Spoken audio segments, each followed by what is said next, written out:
Good morning, good afternoon, good evening, all. We are the Real Marks of Long Island, back at it again. I have arrived, clean shaven, haircut, for one reason only. I've looked like a man lost in a cave for weeks in and weeks out on this podcast. If you watch on the YouTubes or on the socials, I had the gray, disgusting facial hair going on, but it's all wiped away for one reason. Before we get into that, this episode airs on my mother's birthday, so happy Mother's Day. Wow. Happy birthday to my mother over there, Joanne. Shout out to her. It's a big 6-0. Yeah. But the reason I am clean shaven is because the whole foundation of wrestling has changed, because there is there is finally, the jitters are full force for my missing episode, but there is finally a mid-card championship for the women in WWE. Justin, Court, how we feeling about this? So last episode, Court and I touched up on that. We said that, the women need more. So you watch NXT. This is where I want to get to NXT. You watch NXT weekly. The women are showcased nonstop, because that brand in itself, we've spoken about it. It's taken off. It's the best women's brand of in wrestling, I think, right now. But even they need an extra title. But they have the North American. They have, they're able to do it. The main roster has needed this so badly, and I am super pumped up for them that they are going to be getting that United States Championship. And I hope now they're going to also maybe get an Intercontinental Championship. Hopefully that's in the cards for them, because they need it. They need to be able to shine. They need to be able to show what they got. And my wife inside the other room, cover your ears, Chelsea Green for United States champion. Yeah, we've spoken about it in the past. It's been needed for a long time now, and it's such a breath of fresh air. And I think you got to have an Intercontinental Championship too to go along with it. I'm sure that's coming very soon. I'd be surprised if it didn't. The roster, like you said, so stacked with women. It just keeps getting bigger and bigger. NXT can't hold them forever. Plus, you obviously have main roster talent that are women that are just kind of, not in that main title picture, because it's so small. You can't have constant fatal four ways, constant triple threats. So I'm very happy that they're adding a mid-card women's championship, United States championship, and it's just going to be awesome. Triple H is just continuing to impress. Yeah, something, Justin, you brought up last week was, we got 3 hours of SmackDown, 3 hours of Raw. We have time to fill. So I'm glad we're getting a, 2-hour Raw is just, I feel like they just are a cluster right now. I think they have too much talent for what they're doing. So I'm very excited as well for the 3 hours on both. But we got time. We got extra championships we can throw in there. We have ways to showcase more talent, especially on SmackDown now. So it's needed. It's like Court, you said, it's a long time coming. This should have been years and years and years ago. When Raw first became 3 hours, there was room for this mid-card championship on Raw for the women. So I'm ready. I'm excited to see who the first United States Women's Champion is going to be. Hopefully, like you said, Justin, hopefully we do have a women's Intercontinental Champion. I'm excited to see who would be the first of that. And I mean, the sky's the limit. And even if you look at what happened on Raw, you have not the spoiled Raw, because I didn't look into it yet, so I'm not getting into that. But this past Raw, all in the same ring, Io Sky, you have Nia Jax, Tiffany Stratton, you have Jade Cargill, Bianca Belair. Mm-hmm. There's just so much talent. Raquel Rodriguez, Liv Morgan, who two of those people are current women's world champions, but still, that's just stacked. And I know there are some people from SmackDown on that, but it's a star-studded roster, and that's just a few names of that women's division. And Justin, you said it before too, NXT's women's division is the bar. like Sheamus and Cesaro, the bar. It is the bar. And for their, in quotes, developmental brand, that shows a lot. And it shows the star power that the main roster has, but you need some more credibility behind. And this, I think, is definitely going to showcase that. Yeah, I kind of wish. I mean, I guess not wish, but remember when they did Survivor Series and it was NXT versus Raw versus SmackDown? I like that a lot because it was able to showcase those NXT talents, and I think they actually won.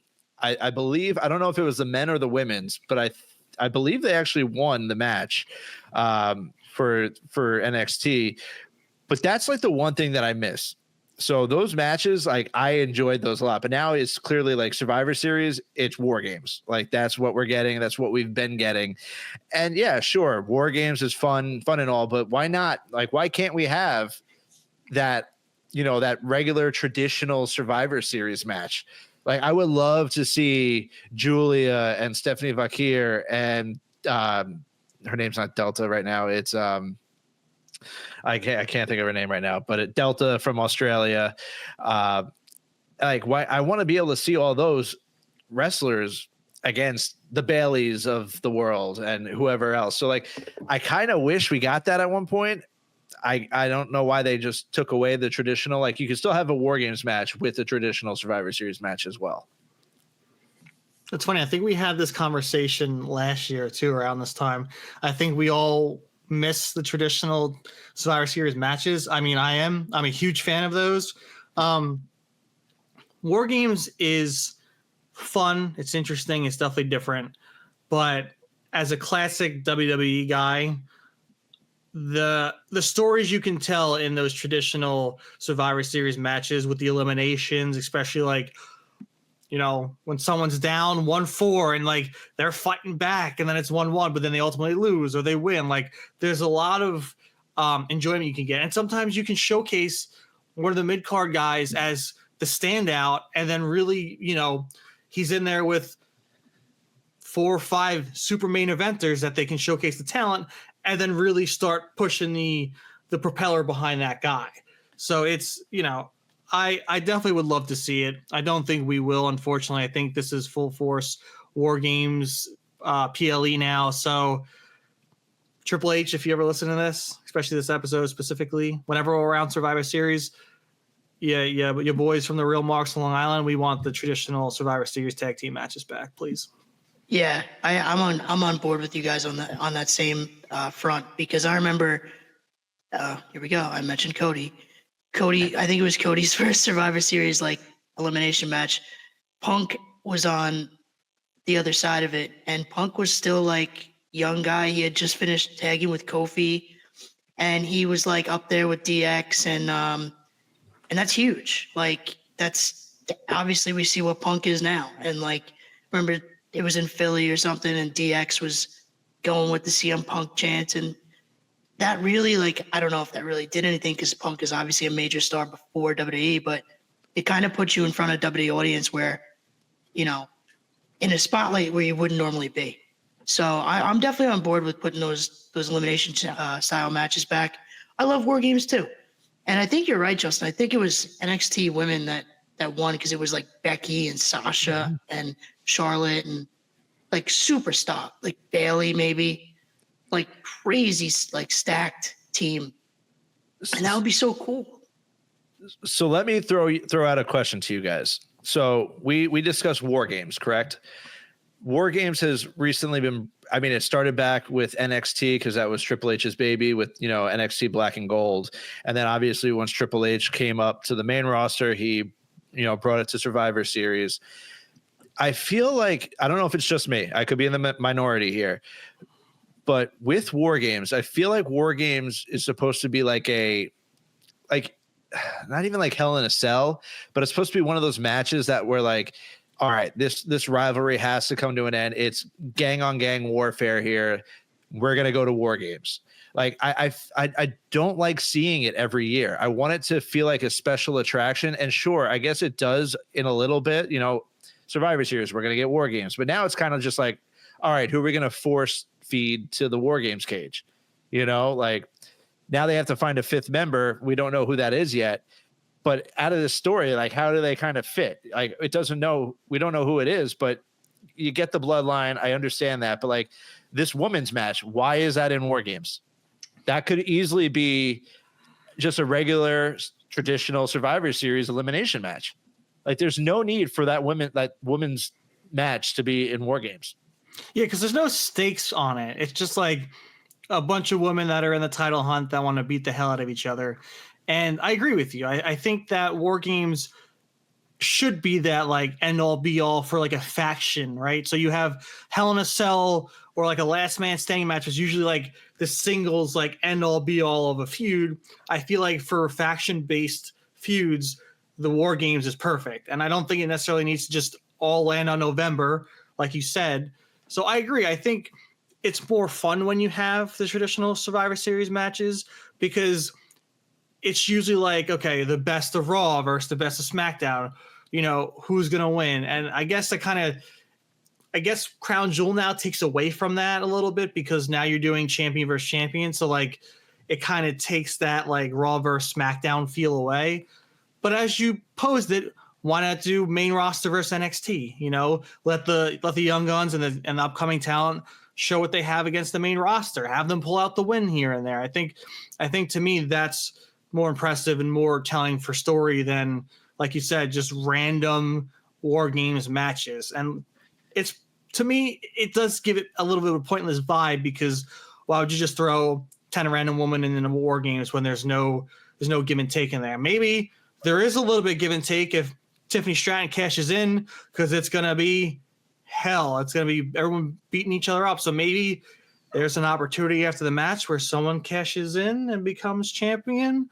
What champion, we don't know. But that, to me, would be the only reason for that to be in War Games. Yeah, I mean, like you guys said, War Games is it's being forced onto Survivor Series, and it would be special. Like, but it's hard. Like when they started doing like, you know, the pay-per-views as gimmicks, like Hell in a Cell, and you know, all that TLC. other stuff.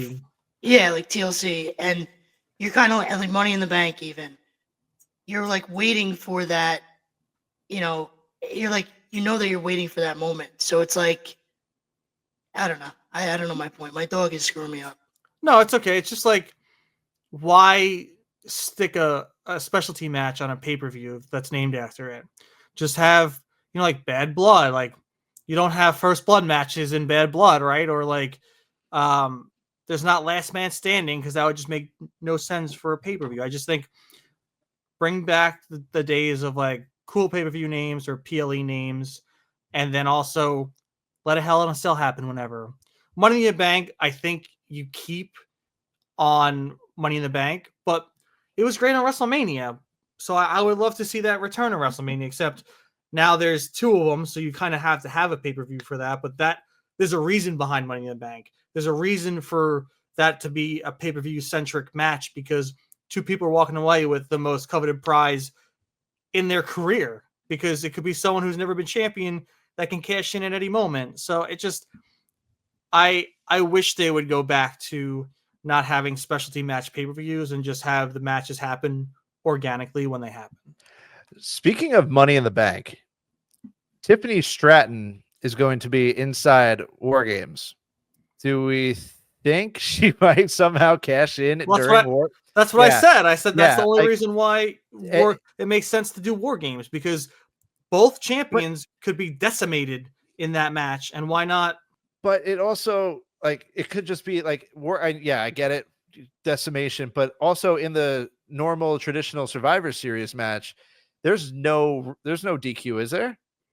I thought there was like, no, there is. Oh, there is. There was? If you remember, like, people would use the chair and get disqualified or whatever, but then they didn't care because then they just threw the person in to get pinned. Right. Yeah, it's just been so long since I've last watched a traditional Survivor Series match. And honestly, like, another thing I wanted to bring up is some of my fondest memories as a kid watching wrestling were those traditional Survivor Series styles matches. Like, I think we've brought it up plenty of times, but I mean, the Invasion, Best like, one by far. literally the best one by far. I was on my on the edge of my seat, like, holy crap, is WWE about to go out of business? Like, is this actually going to happen? Because as a kid, I was like, holy shit, like, fuck, like Kurt Angle, what the hell, man? He saved the company, Kurt. I mean, whatchamacallit, Stone Cold, being, being Jericho the and Stone Cold. Yeah, Jericho turned on The Rock. Yes. And then Kurt Angle came out. We all thought he was going to help Stone Cold. And he smacked Stone Cold with the title into the rock bottom, and the rest is history. That sequence will always play in the forefront of my brain. That is such a core memory of mine, staying up late on the hacked cable box that had all the pay-per-views for free. You had a hacked cable box? Oh, yeah. Yeah. We did it. We had the gangster box back in the day. You could do that? Mm-hmm. Yeah. Oh, I had no idea. It also meant that we had access to some other channels that probably weren't great. But yeah, coming across those as a kid, you're just like, oh, hopefully my parents didn't hear that. But yeah, it was just the feel of that. I don't think there's anything that will ever come close to that from me as a kid watching that. Like, I wish adult Ty could have those feelings back. And I kind of did when we were at WrestleMania and we saw Cody, finally beat Roman. But like, the joy I had as a kid, the anticipation, the not knowing, because back then I didn't know if it was, if it was scripted or not. I was just a kid enjoying the show and seeing what was happening. And so like, it sucks that like I can't go back to that mindset, but it just, because I had that mindset back then and how much of an impact it left on me, super core memory forever. Isn't it weird that like back in the day, our minds wouldn't think, like when watching wrestling, like our minds wouldn't be thinking about the storylines. Like, were they even like, do we even know that they were storylines? It was just kind of like, oh, match versus, like, this guy hates this guy. This is awesome. But like now it's like the way that we talk on the podcast, it's like, all right, well, if we think future down the road, this makes the most sense because this storyline is this. And it's like, it's crazy how like in depth it actually truly is. It's incredible. Yeah, and how in depth it's always been. But we've been, we were kids. We didn't know. Like, imagine like 8-year-old you watching like the Wyatt Six or like the Wyatt family back in the day. Like, that would send you through a loop. Like, I don't even know what you think. Like, that's like Kane and Undertaker's type stuff. And I love like the wrestling business, like talking about stories and talking about, athletes and how they come about. But like, when you're a kid watching it and you have no clue, there's no dirt sheets, there's no, oh, this guy's not really hurt. Like, he just had to go to his kid's wedding or something. Like, it's awesome. It's the best. Yeah, and to me as an adult, like, I enjoy the aspect of guessing what's going to happen next. Like, I enjoy talking here and being like, what do we think? What's going to happen?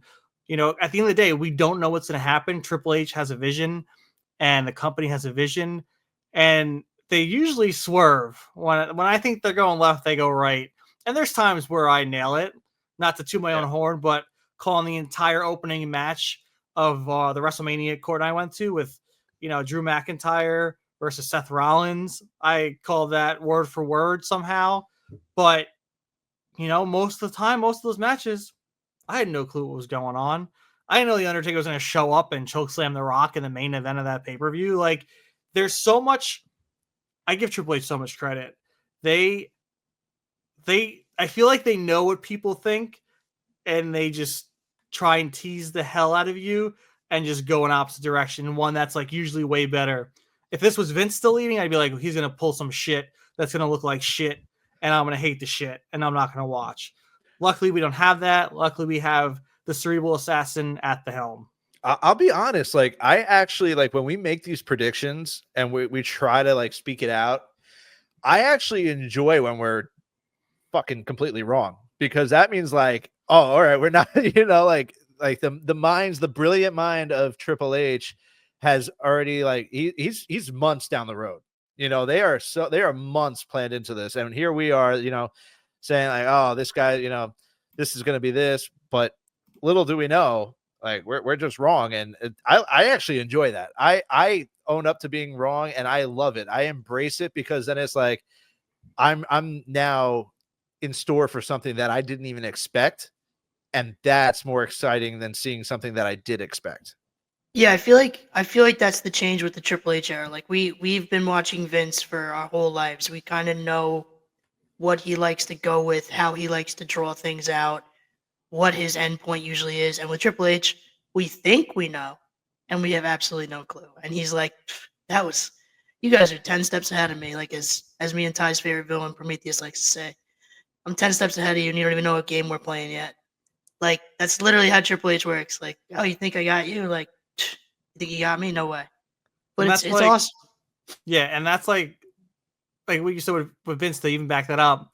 Even if we knew where he was going, there was a worse option, and sometimes he chose the worst option, and you're just like, come on, we know John Cena is gonna beat Umaga, now the Great Khali, and every other big man that comes his way. That you build up these monsters, and then they get FU'd and pinned, and then it's like, all right, have a good career, I guess. Start dancing and shucking and jiving and stuff. Luckily, Umaga was still kind of relevant, became Intercontinental Champion, had some nice feuds with Bobby Lashley, but like, I hated that in that moment where they would keep building these monsters just to get beat by John Cena. It's like, what are we doing here?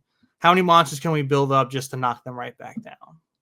Speaking of John Cena, this is a little perfect segue.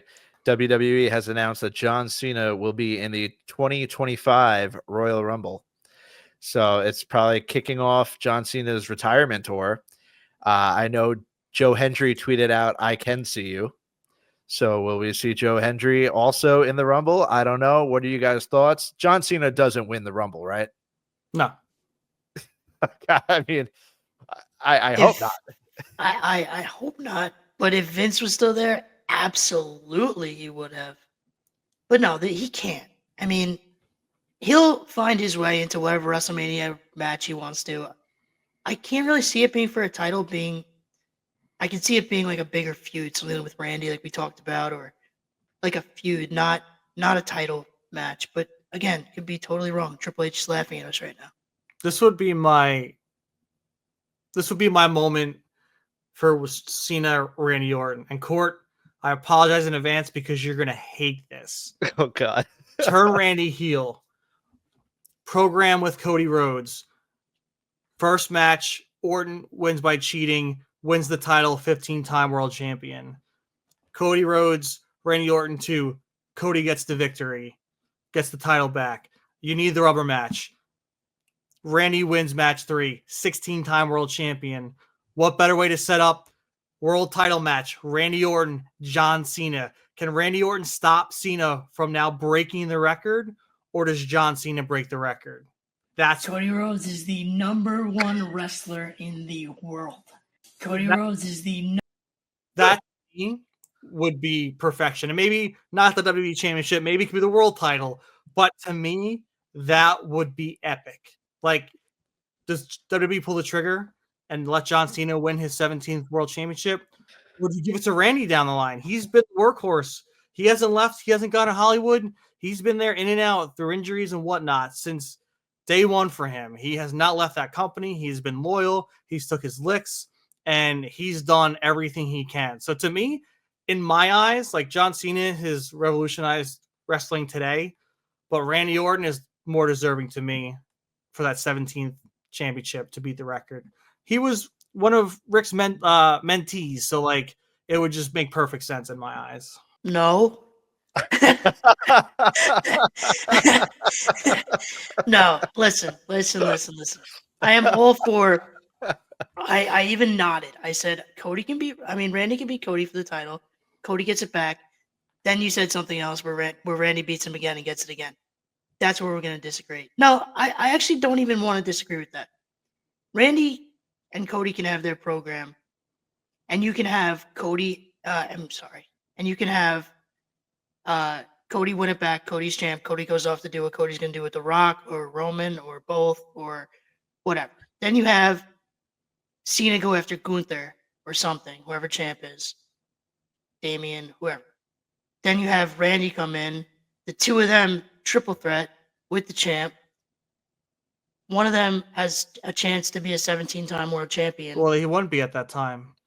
No, Randy's wait, only he'd be 14. 15. Right, yeah, you're right. That's Okay. why. That's why I he get needs it. their That's why second he needs it win. twice. Okay. Listen, I wouldn't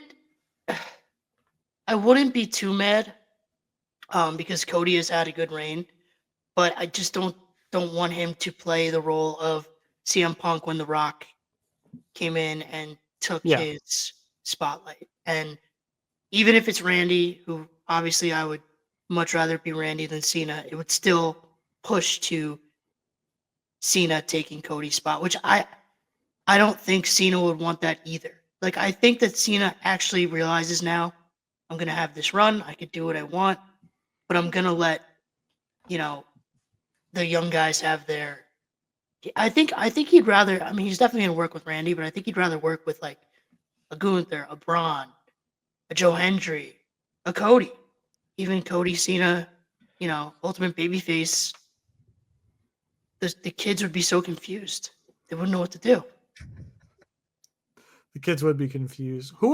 So to rewind a little bit, who do you think would be a great face-off? Like, someone's out there, and then John Cena's music hits. Who would be a great opponent or opposer of Cena in that moment when he comes out? Or even vice versa. Cena's out there and we hear someone's music hit. Who do we want Cena to face off with? Is it someone he's seen in the past, like a Randy Orton, like a Sheamus, or do you want someone brand new, like a Joe Hendry, like a Braun Breaker, like a Carmelo Hayes? Like, who do you want to see face to face? Hell, I would say even like a Solo Sikoa or Dwayne The Rock Johnson. Like, there's a lot of potentials in that Royal Rumble, and I want to know your guys' thoughts about who you would love to see John Cena with face to face in that moment. Yeah, so for me, you just said it, Solo Sikoa. There's still unfinished business there. I know that John Cena was able to run in and help, Cody against the Bloodline. He attacked Solo. Definitely still unfinished business there. But I'll let Court answer, but are they, like, to me, I don't know if they have that moment. I feel like you're never just going to get Cena in the ring. Like, just by himself. I don't know. I think mean, you can, or even think back to when Cord and I were at Madison Square Garden, Royal Rumble 2008. Triple H is out there clearing house, and then you hear Cena's music hits, and they just, Hunter was in there with a bunch of people, but he was standing tall and just stares, and you knew like they were gunning for each other. Like, all the freaking fans were cheering for Cena to whoop Triple H's ass, and I'm like, no. Hunter, please toss him right out. Please toss him right out. But of course, he went on to win that Rumble. So there is time. There is a way to make that moment happen. That moment, yes, that I agree with. I just because I'm picturing like Cena now having to start one, because I don't see Cena. I don't know. I don't think Cena is going to start one, but I do see like maybe Solo, like you just said, is just clearing house, and then Cena's music hits. That I can totally see. And my answer is going to be Solo Sikoa. Yeah, I think you're totally right with that. That's something that was proven at WrestleMania when he came out, and it was during the Solo spot. Like, he was going right for Solo. So they definitely have unfinished stuff there, and that would be a perfect entrance. Solo's got an empty ring where he's got guys down. Cena comes down, they face off, yada yada yada. I obviously want to see Cena and Randy again. That's one of my favorite feuds of all time. But I do want to see Cena lock up with like Gunther, Braun, even like I know AJ's hurt again, but like I would love an AJ Styles match. LA Knight, like I know these are like some of these are face matches, but just to get in there with these young guys, Carmelo Hayes, like Chad Gable, like I don't know, just all of them, because these guys, grew up like us, and they might have loved Cena, they might have hated Cena, but that's still John Cena. And they're all going to be licking their chops to get a match with him. And he said he's going to wrestle 30, 40 times, right? That's a lot of matches. But for me, like Court, like who would you want to see him in the Rumble with? Like that, surprise, like, oh shit, this shit's about to go down. What was it? 30? Was it that many matches, or was it that many appearances? Maybe it was that many appearances. It's probably both. I mean, I wouldn't be surprised if, he had that many matches. Like, this is his last year. He put on how many matches a year? Probably close to 300. when he was in his prime. Like, I think he can push out 40. Like, but like for me, like I want Cena to be out there. I want Austin Theory's music to hit. I want him to toss him right over the top rope, see it right out the Rumble, because that man should never lost to Austin Theory Yeah, at that's WrestleMania. also, So that's also true. I'll just be like, all right, there his Austin Theory up, and there he goes. Thank you, John Cena. Have a great day. Just do it. Let Cena get his redemption. That was just poor booking in my opinion.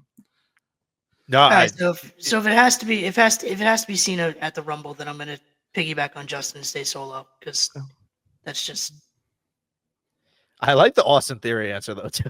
I'm not gonna lie. That's Toss him right the fuck out. That's a really good. That's a really good fucking answer. Yeah, because just, I totally forgot that Austin Theory beat John Cena at WrestleMania. I completely forgot about that. Yeah, it's a Vince McMahon move right there, and it's like made no sense, and it did nothing for him. It literally did absolutely I totally forgot nothing. about it. Completely forgot about it. Yeah, it's crazy. But before we continue, we're gonna go into our segment of the night, which is gonna be This Day in Wrestling, November 15th. Before that, we have a word from our sponsors over at the Manscaped. You've heard it once, you've heard it before. We're gonna say it again. Heads up, boys, and no, not the ones down there, you pigs. Listen up, forget your balls for a second.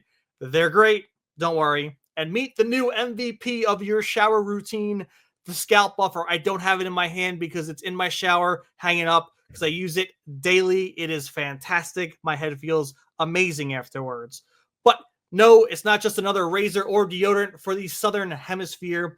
Those are great too. Go on manscaped.com and go check them out or buy them using the code that I will say shortly.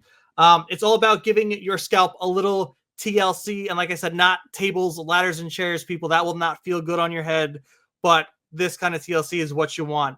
Let's talk about why this is the only silicone toy you need in your shower. But if you have another one, we will not judge. Go for it. Do what you need. That is your time. Do what you want. All right.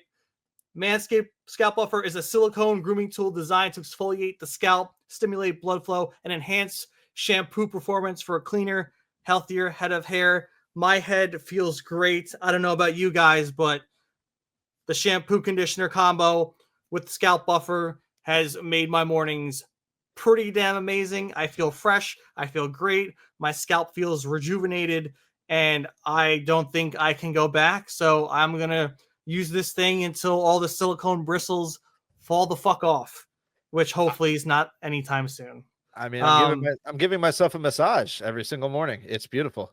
It's perfect. Yeah. Best way to put it. So join the 11 million men worldwide who trust Manscaped for all their grooming needs and get the Scalp Buffer today, right now, this moment. If you're watching, if you're listening, pull up another source on your phone and make sure you're going to get your 20% off and free shipping with the code REALMARKS. If you're watching on YouTube, you can see down below, it has been scrolling across your screen the entire episode. I hope it's got your attention before I said it now. But if you haven't seen it till just this moment, go use that code. So that's 20% off and free shipping with the code REALMARKS at manscaped.com.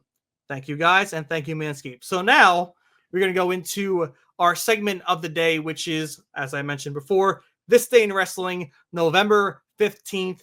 And this day in professional wrestling history, people, fantastic day. Survivor Series 1998. I want to set the scene for you. St. Louis, Missouri. We had the Deadly Game tournament to crown the new WWF champion. Everyone thought Mankind was going to be the one to come out on top. There was barriers put in front of The Rock and Stone Cold Steve Austin. But guess what, people? We had the corporate champion come full force on my mom's birthday in 1998. Dwayne The Rock Johnson, my man. That is, little kid Ty, still love The Rock. I was a big, good guy lover, but The Rock never did wrong. Even if he won with the sharpshooter in Montreal Screwjob fashion, it was a great nod to one of Court's favorite wrestlers, the Heartbreak Kid, Shawn Michaels. Did you guys happen to see that live or no back in the day? The second screw job. Yeah, the one where The Rock became the corporate champion. I'm sure it doesn't, like, I can't picture where I was watching it, but I'm sure, I ordered it on pay-per-view with my dad, probably watched it with my Uncle Jay, something like that. But to my knowledge, I don't recall off the top of my head, but I do know that that's because it's the same day as the Montreal screw job. So it was like the whole, bringing it back up with Vince and everything, which was a nice touch. Yeah. I don't think I watched it live. I've obviously seen it, since, but I'm trying to remember. What were we tied? 7? 7, yeah. 1998, yeah. Yeah. I don't know. I was 6. That's a long time in my memory banks. For a little I'm time, sure it's a lot of wrestling in his days. How about this? I'll give you guys a little quiz. On this day, November 15th, 2004, who became the WWE Tag Team Champions, defeating La Resistance and Rhino and Tajiri? Who became the tag champs for beating Rene Dupree and whatever the other guy's name was? I can never remember the other guy's name either. Claude something. I have a guess. I don't think it's right, but I have a guess. Go for What's it. your guess? Christian and Chris Jericho. Okay. And then Justin? It's a pretty good guess. What year? 2004? 4, yes. 2004. Oh man. On the heels of Taboo Tuesday. Well, not the heels, but maybe like a month after. Boy. I have no idea. All right. So you forfeit your guess? I'll go with the Dudley Boys.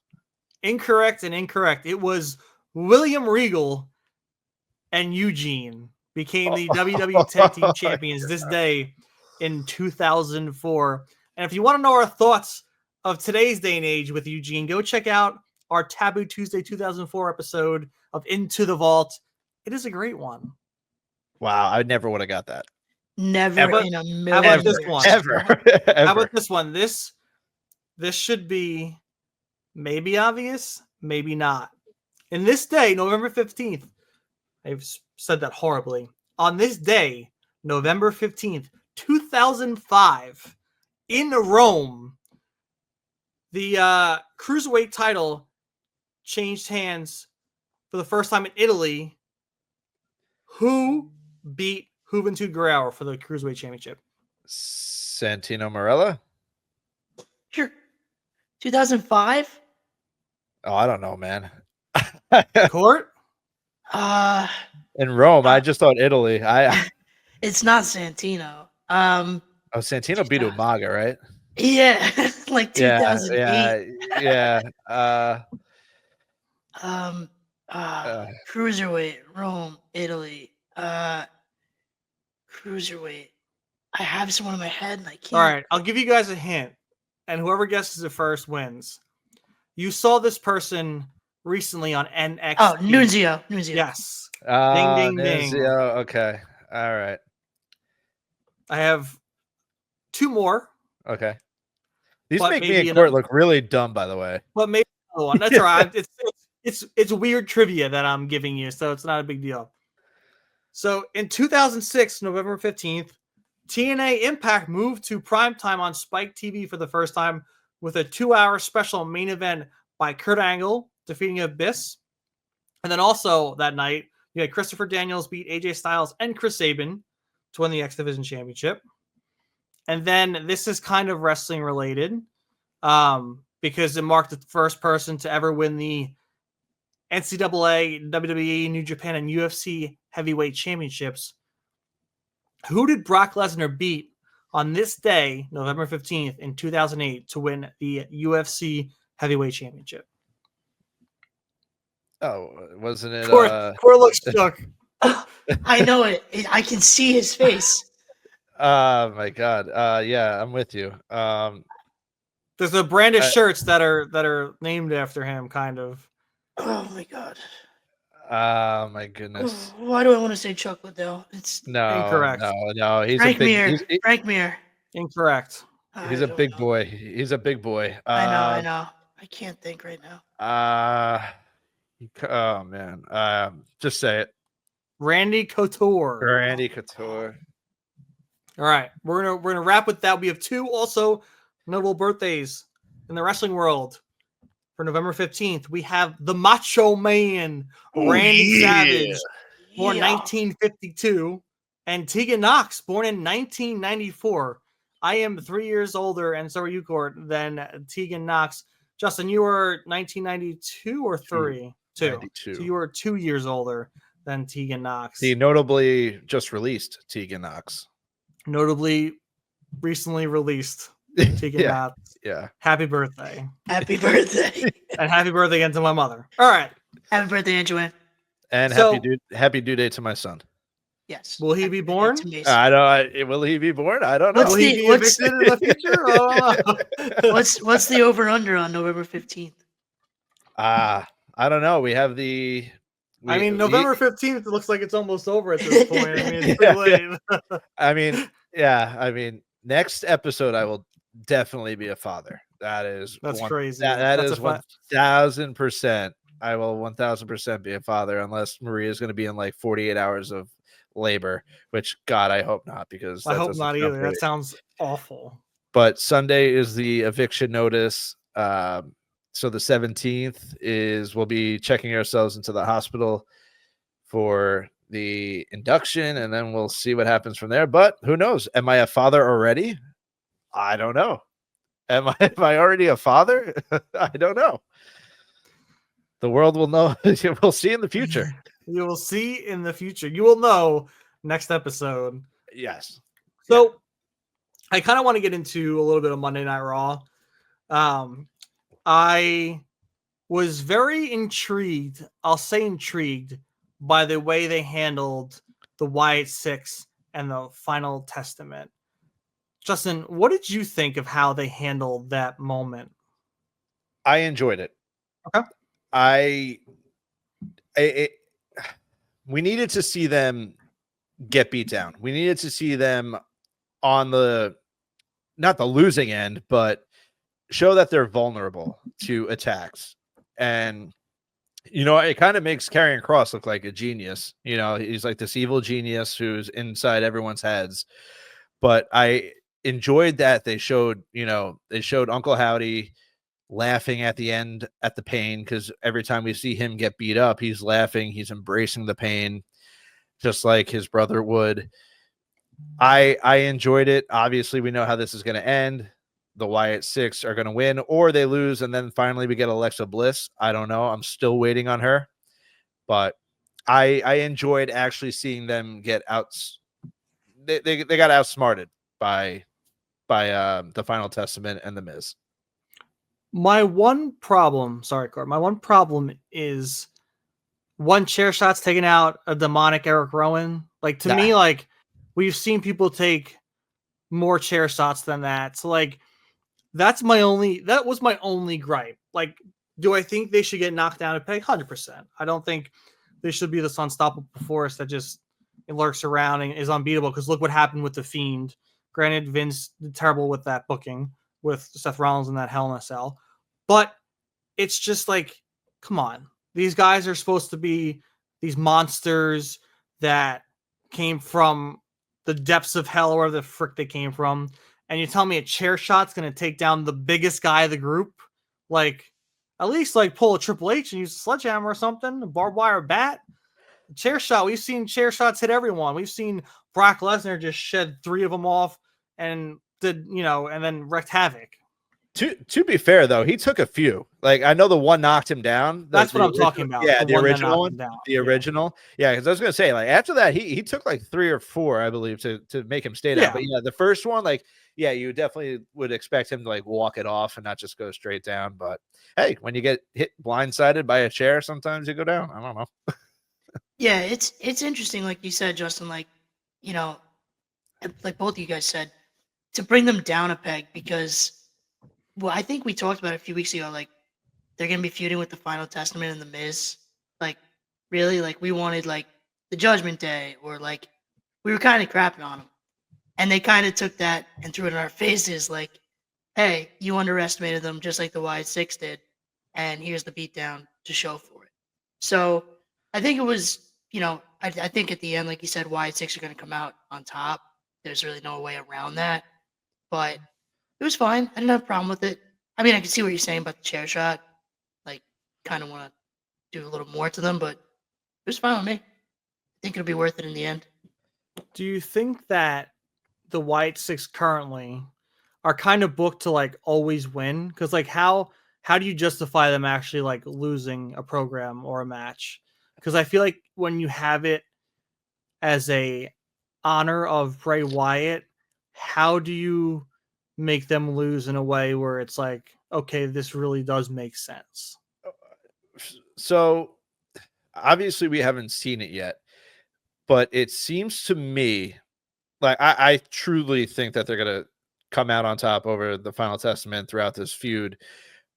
But I want to see someone or some team, whoever they target next, like realize why they were being attacked. Like realize that they betrayed family and then them admit that they betrayed family. And then maybe that gives them the upper hand, maybe that gives them the upper hand. Like I want to see a heel person or a heel faction, whatever, realize the wrong that they've done and the reason, like them seeing the reasons why the Wyatt Six has selected them. And then like also like they're like throughout the progression of this feud, they come to the realization and then they like, at the end they win and, they kind of like, it's like a being reborn again, in a way. It's like, all right, the Wyatt Six just brought me to like reborn again church. And now I'm holy again. And now I'm good. And I am sorry for betraying my family. That's the only way I could possibly see it right now. I really like that. I was going to say, it's a really good point.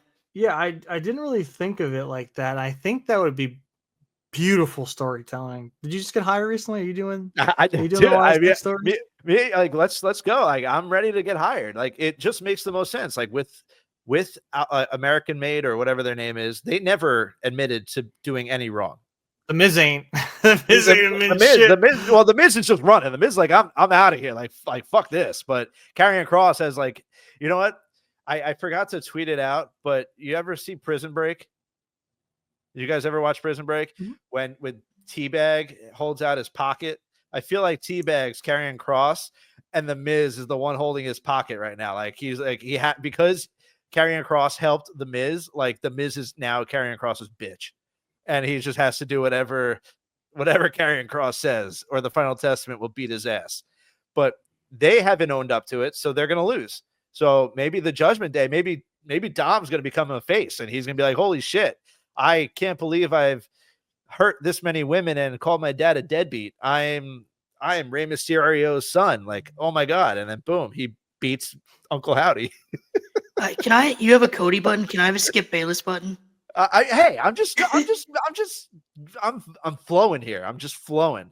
Listen, I do want to talk about what you just said. Cause like, I think that would be the perfect way to have them lose. I feel like that would be like the secret to like a goose egg. I mean, an Easter egg in like a video game. Like you have to do a certain thing to get the Easter egg to happen. And I think that would be, in wrestling terms, the Easter egg to beat the Wyatt Six is to own up to the shit that you've done. And it would be cool because it's like they're trying to make people, those heels, better people. But then I would also love to see the opposite of where they become heels and just run rampant. But for how they are now, I think what you said is beautiful. I'm not going to taint it any more than I already have trying to speak about it. But great vision, great idea. Love the concept. No, that really is like perfect. Except the Dom turning face thing. That's not that's where I was going. Yeah. The reason why I went that route is because we had spoken about the Judgment Day versus them, and Dom came to my mind, Dirty Dom, and whatever. No, it's all good. But really, like that really is perfect because like that is what they're doing. They're going after people that have wronged family and wronged people in the past. So if you confront your wrongs, you get absolved, right? So like that would kind of be like the turning point. Like what the Wyatts can't use that against you now. So why are they even coming after you? So that really is perfect, and kudos to you for that. because I can't Thanks, guys. add any more to that. So let's go to the Judgment Day real quick. We saw a little tiffy between not Damian Priest, Finn Balor and Dominic Mysterio. What we got going on here? Are we gonna have Dom be the ladies' man and leave with Liv and Raquel Rodriguez, or is this just a little family squirrel going on and they're gonna go settle this next week or in the taped episode where we have Dominic and Carlito versus the War Raiders now, right? Yes. Yeah. I think Dom is feeling himself a little bit, and I think he's the new leader. I think he thinks he's the new leader, and Finn is not having it. And Finn and JD, I feel like Finn and JD might be leaving, but then there was like rumors that Carlito is being kicked out. So I don't know what's going on, but all I know is if this turns into Finn finally going after singles gold again, I'm all about it because we spoke about it the past 3 weeks. I want to see Finn Balor go for singles gold again. Yeah, I don't know what they're doing with it either. Dom and all the ladies thing confuses me. I don't know what people see in him. He's not attractive. I am so confused. He's been to jail. You have, again, not attractive. Do you think Cody ever went to jail? No. But really, like, I would love to see Finn go out on his own. Him and JD are obviously very, very, they're boys. You got Dom and Carlitos, I guess, kind of pushed together a little bit. I could see Finn and JD leaving. You have Dom and Carlito, and maybe Dom brings in 8 other women and just creates some kind of crazy Dom cult that becomes the Judgment Day. I have no clue, but it's exciting to see, and I like that it's been years and we're still talking about the Judgment Day. Yes, so do I. Especially like after like it all started with Edge, and that man's been gone from the company for what, 2 years now. Like, it's crazy. So what I would want, we're gonna have Liv Morgan, Women's World Champion, Women's Intercontinental Champion, Raquel Rodriguez. Then we're gonna have Finn Balor, World Heavyweight Champion. We're gonna have Dominic Mysterio as the Intercontinental Champion, and then we're gonna have JD and Carlito as the World Tag Team Champions. Oh, you got Evolution. You want to see Judgment Day run Raw? That's how you do it, baby. Bring them back to power. That's what I want. It's like Evolution over there. Jesus Better Christ. than Evolution. I mean, that'd be wild.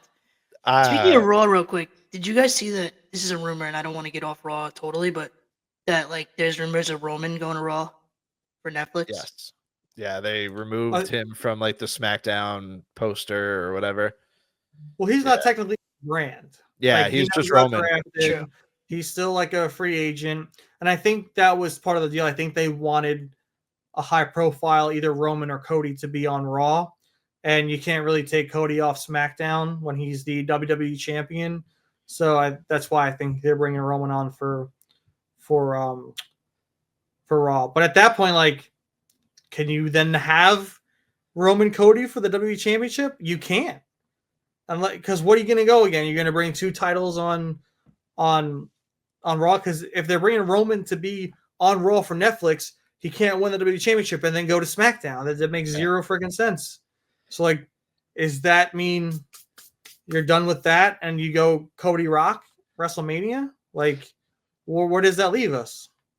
It's a good question, but that's actually a really good question because I don't know where that leaves us. Because clearly, I mean, it looks like Roman's going to go to Raw for Netflix. Like, they do need someone. They can't, SmackDown can't have everyone. But I feel like Raw has everyone. Yeah, but they don't. I mean, they don't have Roman. They don't have CM Cody. Punk, Drew McIntyre, Seth Rollins. You have Finn Balor. You have Sami Zayn. You have Braun. I know Braun Breaker is Intercontinental champion, but he's high profile right now. Like, where the dogs that you have Jey Uso. Like, they're pretty stacked. Like, on SmackDown, especially with how they're being used. Like, I know you have Kevin Owens and Randy Orton, but they're not being used too great. Like, it's not like they're in a great storyline. It's just like a weird thrown together feud, and then you have Cody and Roman. Oh, I don't want to get off topic, but please, Ty, when we're done with this, please bring up the pile driver because I want us to discuss the pile driver spot. But I mean, Jey Uso, he's on every brand right now. He was just on NXT 2 weeks ago. So that man is just yeeting all over wherever the hell he wants to yeet. That's what he's doing. I feel like for certain storylines, they're not abiding to the rosters right now. Like, sure. Yeah. We just saw Sammy on SmackDown. So like the only thing, like the bloodline, we just saw the bloodline on Raw trying to persuade Seth Rollins.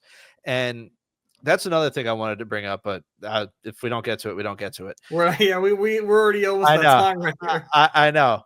But one reason why I'm happy we're going to 3 hours is because it lets these backstage segments get spread out. I felt like we went from the bloodline trying to convince Seth to like one match, and then 5 minutes later we had you had the Usos and Sammy trying to convince Seth. Like it was just way too clustered for me, which I'm glad that for 3 hours they'll be able to spread it out a little bit. But as for I lost where I was going here. But as for like the wrestlers like on certain brands, like right now I feel like it's just a mess. It's just jumbled and you don't know who you're going to get wherever. I feel like Crown Jewel did that to an extent because of the championship matches, because of the Crown Jewel championship, because you had Gunther and Cody, you had Nia and Liv, so like everyone was kind of flip-flopping through brands at that point, and now they're just kind of like, oh, Survivor Series, which has always been, as we spoke about earlier, kind of a mixed brand thing. So it is very confusing. I don't know who's where and what's up and what's down, but they'll figure it out. Yeah. Well, let's talk about the pile driver real quick, and then we can wrap this up. Yeah. Because I watched this awesome. Someone put it side by side. There was an AEW match. I forget who was wrestling, but they were just hitting pile driver after pile driver on each other like it was just a clothesline. And then you had Kevin Owens hit Randy with that vicious, I'll say in air quotes, pile driver that hurt him. Like, how do we feel about that move? How do you feel how it's being used? Or do you think it's okay that two companies use these moves separately? Because I know a lot of people are shitting on AEW because the pile driver, especially because it's been banned for a while, was very dangerous as it is because you're putting someone on their head. If you're doing it wrong, you hope your partner's doing it correctly, so they're protecting you. But are you okay with people just willy-nilly dropping pile driver, and then you fall? Or do you think it needs to be more as a not cherished because it's so vicious in a way, but do you think it should be used as like I'm ending this match, I'm ending this person's career kind of move? So, Cord, if you want me to start, I think, Ty, what you were talking about with AEW, was it the multiple Canadian destroyers? No, it was a pile. It was a pile driver. Was. Yeah, it was. I forget what match it was and who it was in, but it was pile drivers. So the thing with AEW is like, see, like I'm trying not to shit on them, so I'm going to try to use my words here. They like to go over the top with all their moves, like the multiple, like, so what I just brought up was the multiple Canadian destroyers. It was like 13 of them in a row. Back in TNA, when that move came out, like if you listen to the, there was a podcast with Chris Van Vliet and blanking out on his name right now. Pete Williams? No. Who ran Impact and got fired. I'm blanking on his name right now. He's now doing his own company with Toronto Maple Leaf Wrestling or Maple Leaf Wrestling. It'll come to me. But anyway, he said he wanted to do they wanted him to do a Canadian Destroyer. He's like, absolutely not. That move's sacred here. Like, that's P.D. Williams. Like, I'm not doing it. And the fact that, like, the Canadian Destroyer is now just being used because multiple wrestlers can do it, it kind of takes away that oomph. And for the fact that the pile driver has been banned for years in WWE, and we have not seen it at all. The fact that this feud between Kevin, who's gone crazy, and Randy Orton, and knowing Randy's neck history, was it the safest pile driver I've ever seen in my life? Yes. Like, yeah, it was the safest pile driver I've ever seen in my life. But with that being said, it was still effective. You still saw Kevin Owens do a move that hasn't been seen in WWE in years to his friend that has no neck issues, and to see him get, stretchered off, like I thought they did it properly. And then it even looked like Kevin was ashamed of himself. Like when he was on the apron, he kind of just like looked in a daze, like to see what he did. And he just like, he didn't know what to think. And he just walked off. Like he was in disgust of himself. So the way that they did it, I thought it was perfect. And the way the announcers sold it, thought it was great. As for AEW, I think they just go a little overboard with all these dangerous moves just because they think it's cool. Yeah, I'm kind of in the middle here. Like, I think, well, not with the AEW thing. I'll get to that in a second, but I think that Kevin Owens is just his character right now. He's unhinged. He's completely lost it. You can say he said he was in a daze on the apron after he did it, and it worked for me. I know people it didn't work for. They said, it just seemed like you guys said it was the safest pile driver ever, but that's how you have to do it. I feel like they could have done a different spot, but the way that they executed it, like you said, with the ambulance and Randy's neck, and Cody got in the ambulance with them, and the way that Kevin reacted to it, I felt like it was perfect. As far as AEW, Tony just says, "Oh, they banned that move. Okay, we're not going to ban it. You can use it whenever you want," and he kind of shits on the move. But in WWE's eyes, that's a heinous move, and it is a heinous move. It's injured people, and it's totally dangerous. But when it's done right in the right moment, like on SmackDown, it's totally fair game to me. I think it's perfect. Yeah, I brought this up because I know a lot of people were shitting on AEW with how they handle moves, but I want to kind of quote MJF a little bit and how there's different flavors of wrestling and how people view it and like it in all their different slices and flavors and whatnot. And to me, I agree with both of you. I think for WWE, because it's been a banned move and they've been about protecting people, and for them to bring it out for this feud, perfect decision. I think Justin, you said it, the safest pile driver ever to be used. You saw it. I to me that gets a little gimmicky, but it makes sense. In that it shows where their relationships at in this story and what he's willing to do to someone who he feels betrayed him, even though he's done it to millions of other people. Not millions, but he's done it to his best friends. But in the AEW sense, it's like they're into this like high impact, like move after move after move kind of style. And, do people shit on it? Yes, but also people love it. And I think for their brand, it's their kind of wrestling. It's their flavor that they like to do. So I don't mind it when they do that kind of thing on AEW. And I think, I am a big critic, if you've heard me on this podcast, of things AEW has done. But I think for me, especially like taking a step back, because I've probably shit on it before, but really taking a step back, I think it's a flavor that they go for. And at times, does it look corny and shitty? Yeah, but there's other times where you're like, holy shit, like they're going and it's not going to stop. So I think to me, it's just like, if you like that flavor, that's what they're doing. And they're not banning moves. They're just going to make things look wild. They're pulling out, look at the weapons and the choking out they're doing. Like they're pulling out all the stops. To me, it's like a combination of WWE and like CZW. They're just like going for it and seeing what sticks. But to recap, I think for WWE, beautiful moment to bring that pile driver back. Yeah, I just wanted your guys' thoughts there because it was a pretty hefty topic on the socials. So I was curious to see what you guys thought. But my lord, was that the safest pile driver I've ever seen in my life? I mean, you got, especially with someone neck issues, like yeah. Imagine doing that to Edge, like you can't, no, it's impossible. But yeah, kind of want to ask TJ what he thought about it. Good question. Yeah, it's a great question. And then before we close up, Court, shame on us. We missed the biggest wrestling expo on Long Island this past week. There was it's called the big event. And it was held over at Suffolk County Community College in Brentwood, I believe. And everyone was there. MJF was there, and the Hurt, whatever they're called now. We should have went. yeah, we should have went. That's all I'm saying. So yeah, I was at a wedding. My excuse. that's the excuse.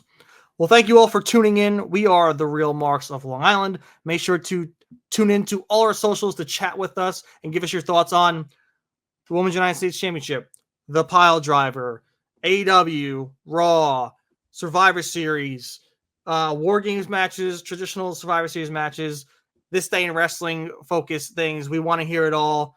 Make sure to, it's real, sorry, I can't even speak because I have to pee so bad. It's Real Marks of Long Island on all the socials. And make sure, again, our sponsors, Manscaped, to check out their website and use Real Marks for 20% off and free shipping. And we will catch you on the next one. Real Marks